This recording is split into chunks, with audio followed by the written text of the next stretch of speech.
Ni odine tesendo bila Luanda banka no make gi jamni manokwal chieng' tich ariyo gokinyi.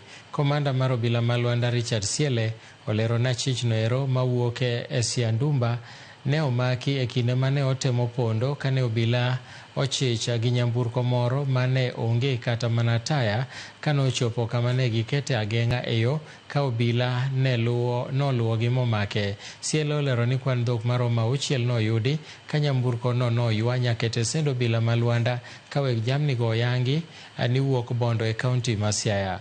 Achijno ero ibiro chwal e doho odiechieng' makiny ka sani obila pod dhi mbele gi dayo dho jok mano okwal jambgi. Eneo la Luanda Township, na walipokuwa wakiendelea na shughuli za kiusalama, kuna gari ilikuwa inatoka upande ya Busia ikielekea upande kwenye gari ndani ya gari ya Kisumu.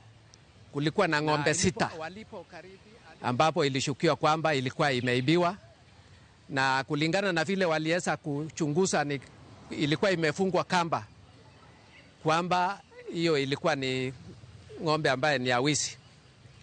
Na Deputy OCS na team aliweza kuactivate timu wengine na tukaenda mpaka kwenye scene na tukaitisha breakdown na tukasindikisha gari mpaka leo ya police station ya Luanda.